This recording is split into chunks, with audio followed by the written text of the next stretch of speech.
Guilt, denial, and compartmentalization. It doesn't begin with clarity. It begins with a quiet tension, not loud enough to stop you, but present enough to be felt.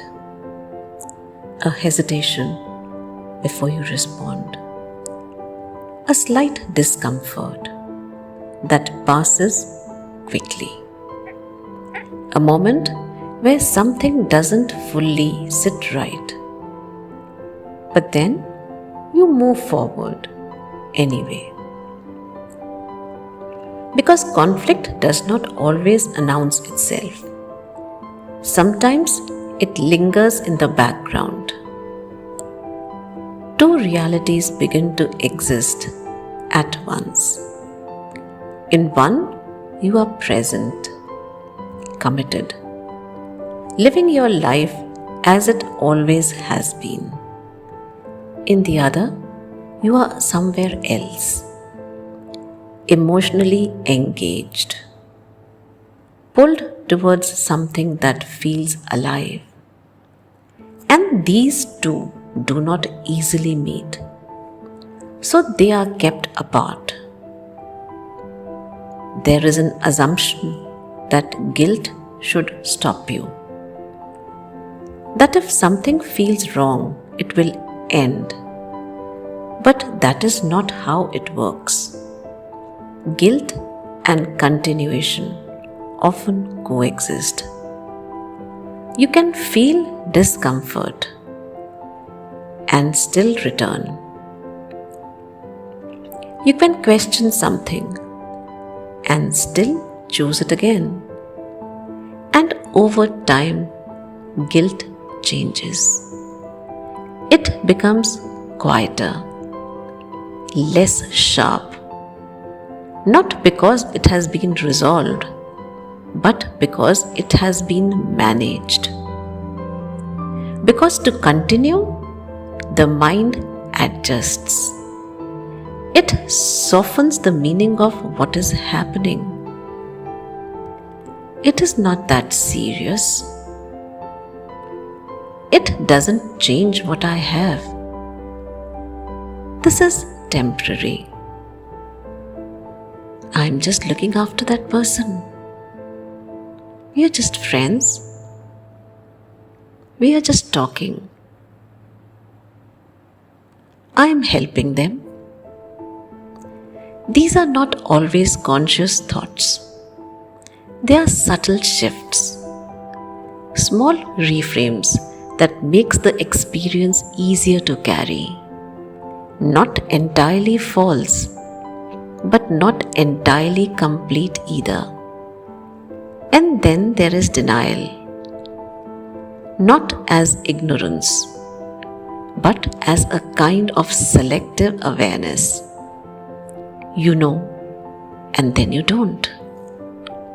You allow certain truths in, but only partially.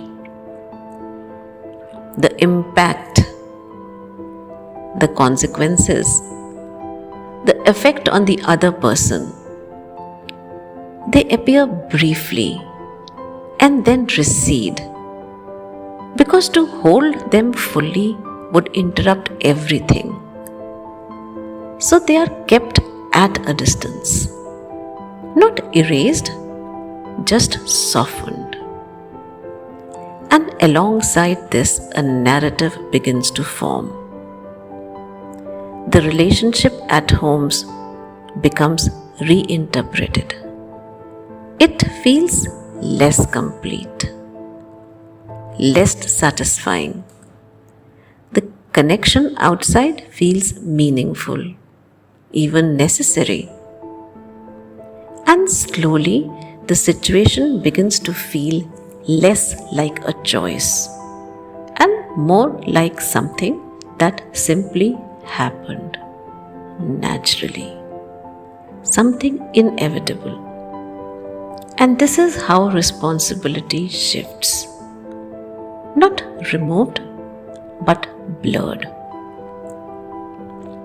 At The center of all of this is compartmentalization. Life is divided into spaces. In one space, there is your relationship, history, responsibility, familiarity. In another, there is the connection outside, attention, intensity, possibility, and each space feels real when you are inside it. But they are not allowed to meet, because if they do, the tension becomes undeniable. So a kind of switching begins. You move between versions of yourself, subtly, almost seamlessly. What belongs in one space stays there. What belongs in the other is kept separate. And over time, this becomes automatic. But it is not effortless. There is constant awareness underneath. What to say, what not to say, what to carry, what to leave behind, what to hide, and what to reveal. And that quiet monitoring creates strain, even if you don't fully notice it, because the walls are never perfect. There are moments when something crosses over. A thought, a comparison, a question that lingers longer than it should. And suddenly, the two worlds touch. And in that moment, you feel everything at once. The connection, the conflict, the contradiction. And it is uncomfortable. So the mind does what it has learned to do. It pulls them apart again. And over time, something else happens. The discomfort dulls.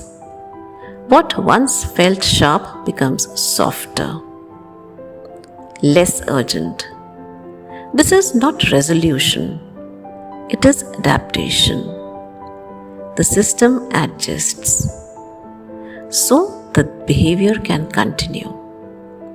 And slowly, what once felt significant begins to feel normal. But there is a cost, because living in parts changes your sense of self. You are not fully one person in one place. You are different in different spaces. And at some point, a question begins to emerge. Which version is real? The one who stays, or the one who leaves, even if only emotionally? And the longer the separation continues, the harder it becomes to answer. From the outside, this division is felt as inconsistency. Presence followed by distance. Closeness followed by withdrawal. And the partner senses it, even without knowing why. And the confusion grows, because there is no clear story, only a feeling that something has changed. And then something breaks through. A realization, a confrontation, a moment where denial no longer holds. And suddenly everything comes together. The compartments collapse. The separation dissolves. And what was managed in pieces is now felt all at once. The weight of it, the impact of it, the truth of it. Or you can still be in denial. But if you feel it, this moment can feel overwhelming. But it is also clarifying because it brings everything into one place. And from here, everything different becomes possible. Integration, not as a concept, but as a necessity. Bringing these two separated parts together, seeing the connection and the consequences, the desire and its impact, without dividing them, without softening them. And this is not easy because it requires sitting with discomfort that was previously avoided. But it restores something essential, a sense of alignment, a sense of being whole again. Because guilt alone does not create change. It can exist for a very long time without altering behavior. What creates change is responsibility. The willingness to move beyond how it feels to what it means. To recognize your role in what has been created and what must now be faced. Because the double life depends on separation between actions and values, between one reality and another, between different parts of yourself. It is based on guilt, denial, compartmentalization. These are what kept that separation in place, but not forever. At some point, the split asks to be resolved. And when it does, what follows is not just an ending. It is a return to a life that is no longer divided, to a self that does not need to be separated to exist.